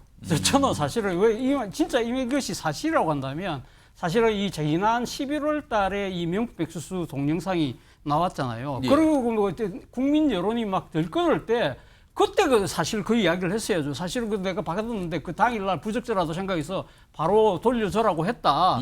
그런 이야기가 그때 당시 나왔어야죠. 그리고 사실 그러니까 이 중요한 이 사안 자체를 이때까지 이야기를 안 하고 있었다. 사실 어떻게 보면 지난 총선의 그러니까 여당의 참패의 원인 중에도 하나 중요한 요소잖아요. 그렇다고 진작에 이 부분을 공개하고 당시 이 지시를 이행하지 못하면 행정관을 파면을 했어야죠. 그 행정관은 지금도 일을 하고 있어요. 도대체 이게 무슨 경우냐는 것이죠. 근데 찬찬히 따져보면요. 사실은 그동안 대통령실이 말을 바꿨다는 거예요. 지난 1월 19일 날 대통령실이 뭐라고 이야기를 했냐면 일단 이제 대통령 부부가 접수한 선물은 대통령 개인이 수취한 것이 아니고 관련 규정에 따라서 국가에 기속돼서 관리하고 있다. 예. 그런 이야기를 했고 그쯤에 이철규 의원이 소위 말하는 대통령의 의중을 대변하는 이철규 의원이 절차를 거쳐서 국고에 기속된 물건이다.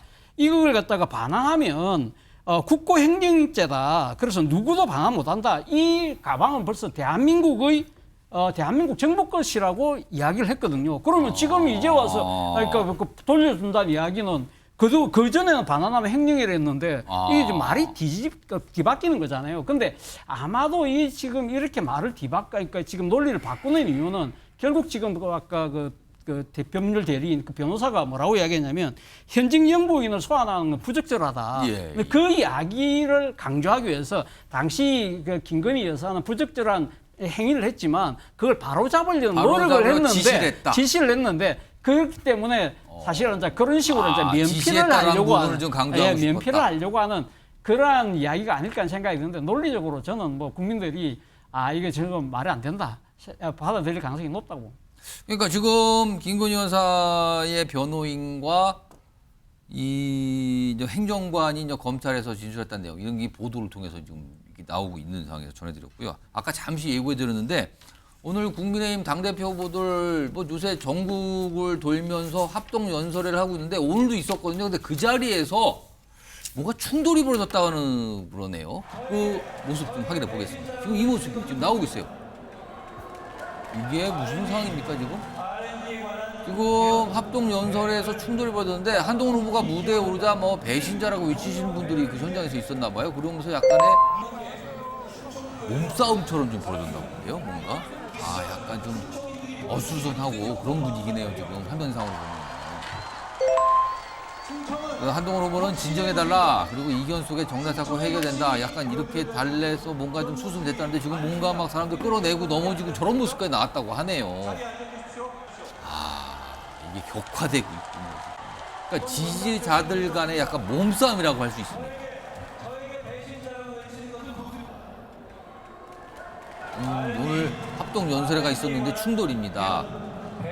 무대에 오르자 배신자다. 저 모습이 좀 영상으로 지금 속보로 들어왔습니다. 영상 속보. 자, 짧게 제가 김철원 교수님하고 김지우 부대변인께 한 1분씩만 드릴게요. 김철원 교수님, 이거 무슨 모습입니까, 이거? 원래 뭐 전당대회를 치르다 보면 약간의 실랑이들은 지지자들 사이에서 좀 생기게 되는 법이거든요. 근데 저렇게 물리적 충돌까지 가고 특히 한동훈 후보를 향해서 배신자라고 하는 그러니까 무대 연설을 하기 위해서 올라갔는데 아마 다른 후보를 지지하시는 분이겠죠. 근데 배신자라고 하는 거는 계속적으로 원희룡 후보 측에서 그리고 또 지금 보면 원희룡 후보 이야기를 어떻게 보면 우리 그 보수 유튜버 중에서 상당히 조금 극단적으로 저 부분을 계속적으로 확대 재생산해가지고 유포시키는 그런 게 또 있거든요. 그러다 보니까 아무래도 확정 편향을 가진 그런 당원들 사이에서는 적극적으로 나와서 저렇게 하는 것 같은데 저런 모습들은 결국은 굉장히 조금 안 좋은 모습이죠. 안 좋은 모습이고 전당대회를 통해서 우리가 얻으려고 하는 컨벤션 효과는 없고 마이너스 효과가 나을 뿐이다. 이런 말씀 드리고 싶습니다. 민주당 수석이신 김지우 부대변인 뭐 한 말씀 해주시죠. 보셨는데. 글쎄요, 참. 전당대회를 하면은 서로 지지자들끼리 그런 격화되기는 하는데 저희는 사실은 뭐 응원전을 하고 굉장히 축제 같은 분위기인데 뭔가 저렇게 물리적인 충돌이 있고 험악한 분위기가 연출되고 사실 후보들 간에 대화하는 것도 어떻게 보면 정말 경쟁하는 정당보다 더 심한 그런 불법적 의혹을 제기하고 지지자까지 이렇게 물리적 충돌이 있는 걸 보니까 좀 무섭기까지 합니다. 그래서 조금 전당대회가 어떤 통합을 위한 새로운 지도부 탄생, 2년간의 노선투쟁의 장이 돼야지 저렇게 감정이 격화돼서 정말 추태를 보이는 전당대회라면 누가 저런 걸 원할까요? 그래서 좀 국민의힘 지지층이나 정치 지도자 분들도 좀 잘 성찰해서 개선했으면 합니다. 자, 지금 영상으로 좀 속보가 들어왔습니다. 약간 좀 뭐라 그럴까요? 저런 모습이 있어서는 안 된다. 지금 정치권, 특히 국민의 내부에서 걱정을 많이 하는데 오늘 약간 저런 물리적 충돌의 모습이 좀 있어서 속보. 속보로 전해드렸습니다. 자, 다음 주제는요. 야당과 좀 관련된 얘기 좀 해보겠습니다. 제목이 있습니다. 김두관. 김두관 후보죠. 지금 이 민주당의 당대표 출마했잖아요. 근데 이런 얘기를 합니다. 비판하면 못 살아남아. 이게 무슨 말입니까? 비판하면 살아남지 못한다? 그럼 비판을 엄청나게 받는다? 비판하면 비판을 받는다 이 뜻입니까 지금요? 자, 김두관 후보가 한 얘기가 있습니다. 들어보겠습니다. 지금 당 분위기는 이재명 대표를 비판하면 살아남을 수 없습니다. 민주당 고정 지지율이 한 35%, 30%로 오르락 내리락 하는데 네. 이 정도는 절대 우리가 승리할 수 없거든요. 그런 측면에서 오히려 당을 좀 더 건강하고 민주적으로 운영하면서 중도층과 예연을 확대할 수 있는 적임자는 김두관이다 이런 생각을 갖게 됐습니다. 김철용 교수님. 네. 이재명 대표를 지금 비판하면 살아남지 못하는 분위기다. 그래서 지금 이재명 대표에 대한 찬양 대신에 비판하면 못 살아남는다는 거거든요. 저는 지금 그 김두관 후보가 얘기하고 싶은 건 어쨌든 민주당 내에서 어떤 이재명 대표를 향한 어떤 우상화 이런 걸 얘기하고 싶은 게 아닌가 이런 생각이 들고요. 김두관 후보 같은 경우는 지금 지난 총선 때 지켜봤거든요. 그때 예. 보면 어쨌든 박용진 전 의원 또 전해철 전 의원 구친문계 출신 인사들로 어쨌든 이재명 대표하고 맞서거나 비판했던 사람들은 다 공천에서 탈락되고 배제됐거든요. 그러다 보니까 앞으로도 그러한 상황들이 이번 전당대회를 통해서 만약 이재명 체제가 더욱더 굳건히 되면 예. 당내 비판적인 목소리가 없어지고 그런 부분들이 과연 민주당에 도움이 되는 게 되겠느냐 그런 부분들을 지적하면서 아마 나름대로의 어떤 선거 전략을 풀어나가고 있는 게 이렇게 보입니다. 지금 민주당도 새 당대표 최고위원 뽑아야 되거든요. 8월에 있습니다. 거기 전당대회가 민주당의 경우. 근데 좀 김두관 후보가 약간 이런 얘기를 하면서 이재명 대표 비판도 못합니다. 뭐 분위기가 그렇습니다. 이렇게 얘기하는데 이거와 같은 맥락일까요? 화면 좀 보겠습니다. 여기 보시면요. 이게 어디냐면은요. 이름이 제명인의 마을이잖아요. 이재명 대표 팬카페. 여기에 민주당의 최고위원으로 출마하신 분들이 다 글들을 올리고 저 누구입니다. 뭐 소개드립니다. 막 이렇게 한대요. 여기다가. 이게 민주당 홈페이지가 아니에요. 그냥 이재명 대표 지지자들이 만든 팬카페거든요. 그리고 또 일각에서는요. 여기에다 지역구민 대상의 의정활동 보고잖아요. 이거는 본인의 지역 주민들한테 알리는 건데 그걸 여기에다 공개하고 보고한답니다. 이 팬카페에다가. 그럼 여기에는 주로 이재명 대표의 강성 열성 지지층들이 활동하는 온라인 공간인데 여기에 뭔가 눈도장을 찍으려고 그러는 거 아니냐 지금. 뭐 이런 얘기가 나오는데 이와 관련해서 이재명 대표가 한 얘기가 있네요. 들어보겠습니다. 지금 모든 의원님들께서 소위 이제 친명이다라고 얘기를 하면서 주장하고 계신데 다 친국민, 친민주당을 그렇게 표현한 걸 겁니다. 이재명 전 대표 질문 받고 있는데 특별하게 많이 설명을 하진 않았는데요. 그리고요. 다른 내용도 하나 더 보죠. 김두관 후보가 또 문제 제기를 또 하나 합니다. 내용 좀 보시죠. 그러니까 지금 뭔가 이런 불만 제기를 하네요. 뭔가 일정에 대해서. 아니 정견 발표 듣지 않고 투표를 하면 이재명 후보에게 유리할 수밖에 없다. 그러니까 정견 발표 일정은 뒤쪽에 있는데 그 앞에서 당원 투표가 잡혀 있다 그래요. 날짜가. 그러니까 이거를 가지고 김두관 후보 측에서는 문제 제기를 하는 거예요. 이게 뭡니까 지금 듣고 뽑아야지 안 듣고 지금 투표하는 겁니까? 그러면서 이건 이재명 후보에게 유리한 거 아닙니까? 이거 유감입니다. 이렇게 얘기를 합니다. 김지우 부대변인 이거 어떻게 된 겁니까? 이 시행세칙은 예. 이번에 결정된 게 아니고요. 예. 지난번 당대표 선거, 예. 지난 당대표 선거에도 똑같은 룰로 진행이 됐습니다. 예. 그런데 이제 이게 아마 실무적으로 예. 그 어떤 지역 대의원대이다, 지역 당원대이다 보니까 지역에서 연설을 하고 예. 지역별로 이렇게 잡혀 있겠죠. 뭐 대의원하고 일반 당원의 그러한 선출을 집계를 해서 발표를 해야 되는데 아무래도 그게 한꺼번에 안 되다 보니까 좀 시간 텀을 두고 미리 투표를 하고 예. 발표를 하는 것이고요. 아마 기술적인 문제 때문에 그런 거고요. 사실은 이게 이번에 결정된 게 아니라 계속 있어 왔던 관례였고 예.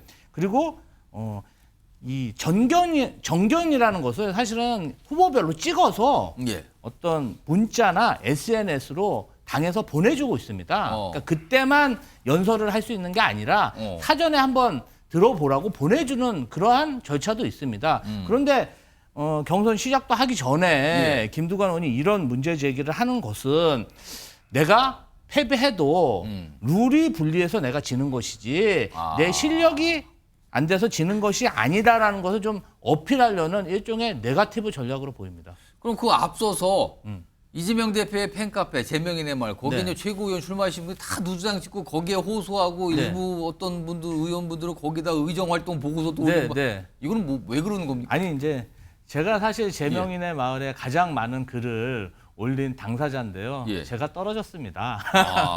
그래서 사실 그렇습니다. 후보들이 여기만 글을 올리는 게 아니라 요새는 각종 커뮤니티에도 글을 많이 올리고 있습니다. 거기에도 민주당 지지자가 있으니까. 그러니까 뭐 제명인의 말만 딱 특징 지어서 활동을 하는 게 아니라 지금 선거철이다 보니까 여러 곳에 글을 게시해서 좀 지지세를 확보하려는 그런 노력으로 당원들이 봐야지. 많이 보는 곳이면 다 올린다 그 뜻입니까? 그렇습니다. 한번 확인해 보시면 제명인의 마을은 뭐 조회수가 1000회에서 2000회, 댓글도 40회에서 한 150개 정도 되는데요. 다른 커뮤니티는 뭐 4만 회, 5만 회 댓글도 400글, 500글 올리는 곳도 있습니다. 그래서 그런 쪽에서도 굉장히 활발하게 활동을 하고 계셨습니다. 알겠습니다. 김주호 민주당 부대변인의 약간 해명성 설명 같기도 하고요. 아니, 제가 겪어봤으니까. 알겠습니다. 자, 이런 가운데 지금 민주당 당대표 후보는 지금 3명이죠. 3명이 지금 출마해서 경쟁을 벌이고 있는데 사실은 민주당 분들이 많은 얘기하는 게 이번 전당대회 중에서 이재명 대표가 과연 얼마에 득표할 것인가. 이게 관심사다. 뭐 이런 얘기를 꺼내 넣었는데 일단 2년 전 상황 좀 화면으로 정리해 볼까요? 좀 비교 좀 해보겠습니다. 2022년 전당대회 때는요. 처음에 3명의 후보가 있었는데 지금 강훈식 의원이 그때 중도 사퇴해서 2파전이었어요. 근데 당시에 이재명 대표가 당선이 됐는데 득표율은 77.77%. 굉장히 높았어요. 근데 이번 전당대회 3명의 후보예요. 3파전이요. 과연 어떻게 될까? 이게 관심사인데 이와 관련해서 전망을 하시는 분들이 있네요. 들어보겠습니다. 과거 김대중 대통령이 총재, 대통령 후보 경선을 할 때 저는 앞장서서 그때 당시 김대중 총재의 대변인이었기 때문에 보았지만은 30%가 나오더라고요. 저는 상당한 의미 있는 득표를 할 것이다. 우리 건강한 민주당을 위해서 김두관 지사가 선전해 주기 바랍니다. 알겠습니다. 지난번에는 이재명 대표가 지금 3분이 나왔는데 77.77%를 얻었잖아요. 지난번보다 더 나올까 덜 나올까 이것도 되게 재밌는 포인트고. 아니 이런 것을 보면서 어떤 경쟁이 이루어지고 있는지 봐야지. 아니 명심 경쟁이란 말이 무슨 말이에요. 그리고 지금 민주당에서 이재명을 중심으로 해서 단일적으로 똘똘 뭉쳐서 이 상황을 돌파해야 되는 상황인데. 자, 차재현 교수님. 이번 전당대회에서 이재명 전 대표 이제 후보로 나섰는데 어느 정도 득표율을 예상하십니까? 저는 이재명 대표 마음먹기에 달렸다는 생각이 듭니다. 그러니까 이재명 대표 입장에서는 그러니까 지난번 77.77%보다 압승을 하면서 당내에 하나된 모습을 보여야 되겠다고 생각하면 아마 그렇게 마음을 먹으면요 거의 80%도 넘어갈 수도 있는데 문제는 아까 박지원 의원이 이야기한 것처럼 건강한 민주당을 위한 그러한 모습을 연출할 필요가 있다고 한다면 아마 조금 낮춰서 한 뭐 김두관 의원 후보한테도 한 30% 정도 갈 수 있는 뭐 60% 정도 그런 식으로 그러니까 지금 전략적 선택을 할 가능성이 높다. 물론 제가 이렇게 이야기하면 차재현 교수님 말씀은 그게 조절이 가능하다는 말씀인가요? 그러니까 그게 마치 그러니까 지금 부정선거처럼 들릴 수 있지만 사실은 어떻게 보면 민주당 내에서 이재명 대표의 의중이 사실은 엄청나게 강하게 작동되는 이런 그러니까 정치적 환경을 고려했을 때는 사실 이재명 대표가 국민들에게 어떤 모습으로 비칠 것인가를 결정하는 데 따라서 저는 득표율이 좌지우지될 수 있다는 생각이 든다는 겁니다. 알겠습니다. 굉장히 흥미로운 분석을 해주셨는데 아무튼 뭐 80이 갈 수도 있고 상황에 따라서 아니면 조금 낮게 갈 수도 있는데 뭐 이런 거는 좀 상황 좀 봐야 된다는 말씀으로 들렸습니다. 자, 다음 이슈는 영상으로 먼저 만나보겠습니다.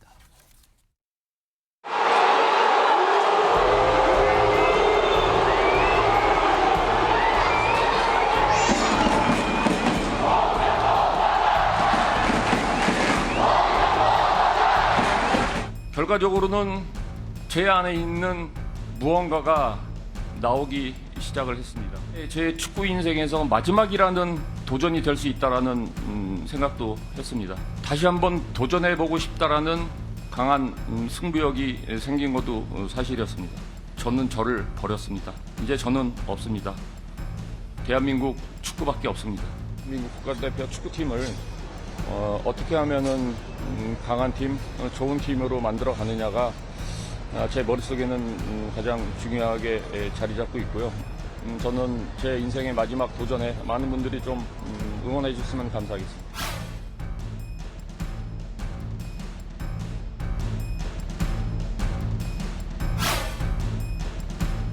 제목이 이렇습니다. 2002년 월드컵의 주역들의 쓴소리가 나오고 있습니다. 도대체 왜일까입니다. 홍명보 새 축구 국가대표팀 감독을 둘러싼 여러 가지 얘기들이 나오고 있는데요.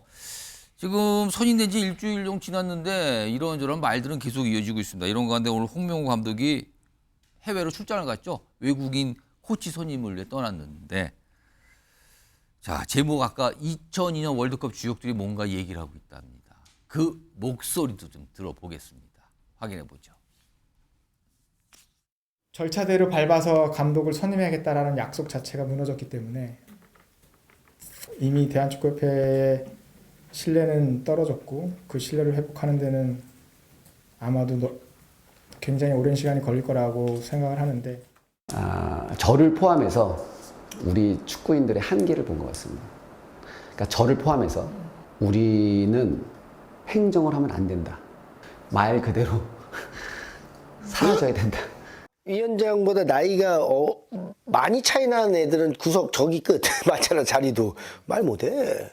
무슨 말을 해. 축구계가 가장 심한 꼰대 문화지. 어떻게 보면은 월드컵 동료 주역들이자 같이 축구계에 있었던 데 지금 상황에 대해 비판을 하고 있단 말이에요. 오늘 홍명보 감독이 이와 관련해서 반응을 좀 보였어요. 들어보겠습니다. 저는 그들의 그 의견을 존중합니다. 예.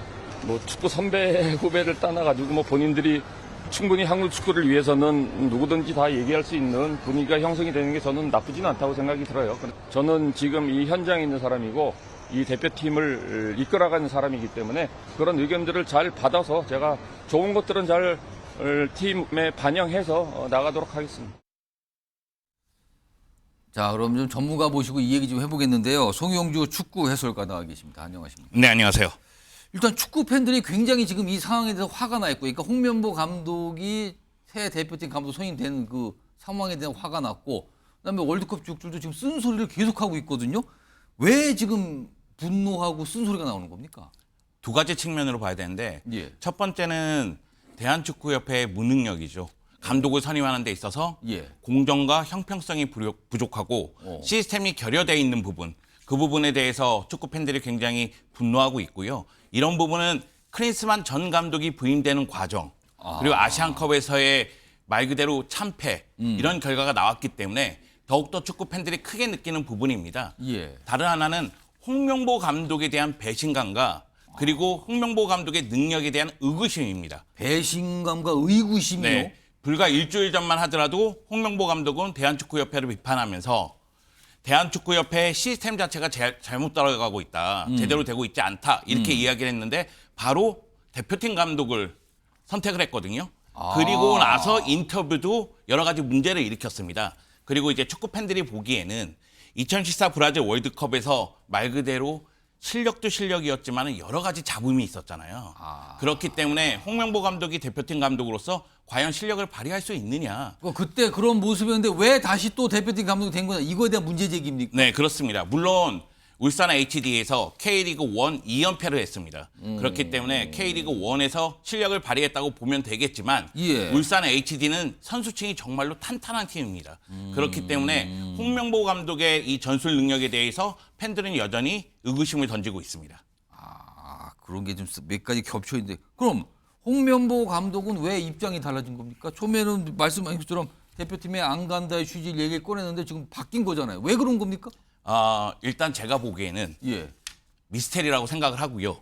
그리고 홍명보 감독이 얘기한 바에 따르면 홍명보 감독 내부에 있는 무언가가 이야기를 했대요.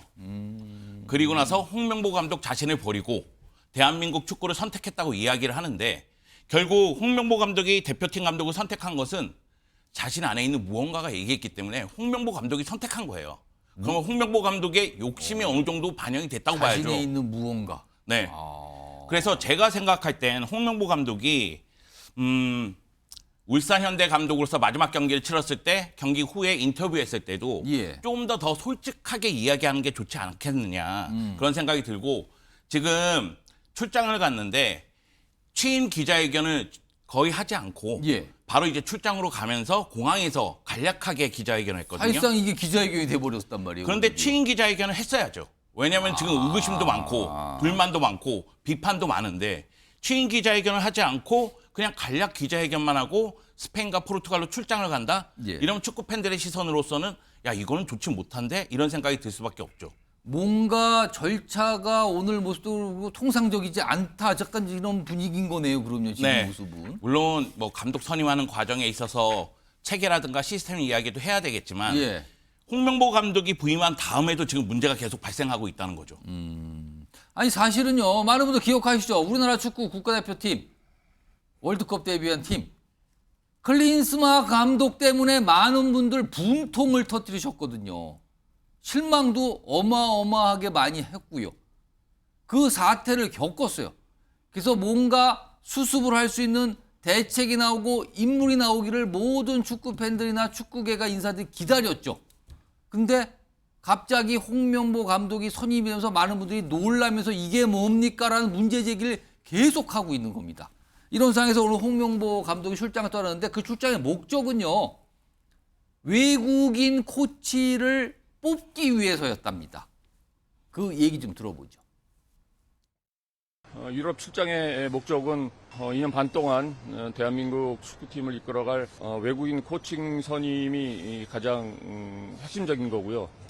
그분들이 지금까지 가지고 왔던 축구에 대한 철학, 또 비전, 또 한국 축구의 이해도 이런 것들을 감독인 제가 직접 듣고 결정을 하는 게 좋겠다라는 판단이 들어서 그거는 제가 수락 조건에 제가 넣었습니다. 만약에 그런 것들이 수락되지 않으면 저는 안 된다라고 해서 제가 먼저 요청을 한 부분입니다.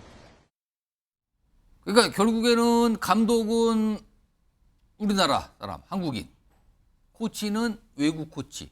뭐 이런 조합이라는 거잖아요, 지금. 그런데요. 이번에 홍명보 감독이 선임될 때 같이 후보로 올랐던 외국인 감독이 있었다고 합니다. 화면 보겠습니다. 바로 이 인물입니다. 제시 마시 감독입니다.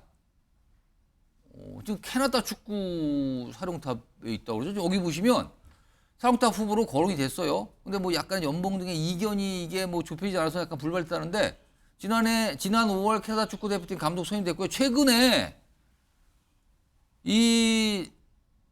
그러니까 남미, 북미 팀들이 지금 코파 아메리카 축구대회 하고 있잖아요. 여기에 캐나다 팀을 지금 감독 맡고 있거든요. 캐나다 팀을 사상 첫 대회 4위에 끌어올렸답니다. 그럼 일단 이거 능력이 있구나. 일단 통하는 거잖아요. 이 감독이 선임의 후보로 올랐는데 불발되고 홍명보 감독이 됐다는 겁니다. 소영주 해설가. 어떻게 된 겁니까, 이거? 일단 아쉽고 안타깝죠. 그러니까 박주호 전력강화위원이 이야기한 바에 따르면 2월부터 이야기가 나왔고요. 그래서 제시마시 감독으로 의견이 모아져서 위에 이제 보고를 했다고 하더라고요. 상당히 접촉이 됐고 얘기가 되고 있었다는 거잖아요, 지금. 근데 전력강화위원들은 연봉을 200만 달러 정도로 생각을 하고서 일단 의견을 물어봤고 그 제시마시 감독은 적극성을 띠면서 한국 대표팀 맡고 싶다는 이야기를 했습니다. 그런데 그리고 나서 위에 올라가고 나서 위에서는 협상팀이 따로 있잖아요. 근데 협상팀이 협상할 때 문제가 발생을 한 거예요. 결국 결렬이 된 거죠. 그래서 나중에 들은 바에 따르면은 1년 연봉으로 120만에서 130만 달러밖에 못 쓴다. 그런 이야기가 있다고 하더라고요. 제가 이 얘기 들으면서 굉장히 답답한 게 결국은 위에서 새로운 감독을 선임하기 위해서 가이드라인을 줘야 될 거 아니에요. 그래야지만 전력강화위원들이 그 안에서 새로운 후보 추스리고 능력 있는 후보 추스리지 않겠습니까? 처음부터 찾겠죠. 그 기준에 맞게. 근데 기준 자체가 지금 불투명 상황에서 제시마시 감독을 후보로 선정을 했고 올렸는데 결국 그 상황에서 협상은 결렬되다 보니까 4월 말에 언론 보도에 의하면 제시마시 감독이 대표팀 이끌 수 있다는 이야기가 굉장히 많았어요. 근데 5월 중순에 캐나다 대표팀을 맡게 되거든요. 그리고 지금 코파 아메리카에서 캐나다가 4강까지 진출하는 모습이 있었는데 캐나다 축구팀 사상 처음이라면서요? 처음이죠. 그리고 4강에서 리오넬 메시의 아르헨티나를 만나서 졌어요. 그리고 캐나다 대표팀 경기력을 보면 전력적으로 짜임새가 굉장히 좋습니다. 근데 마무리가 좀 안 됐거든요. 근데 마무리는 선수 개개인의 영역에 들어가요. 그럼 개인 실력. 네, 그러니까 예. 제시 마시 감독은 그만큼 팀을 잘 만들어놨는데 선수 개개인의 역량이 약간 부족하다 보니까 4강에서 멈췄다는 느낌이 들거든요. 그래서 4강이 어딥니까? 그러니까 더욱더 아쉬운 거죠.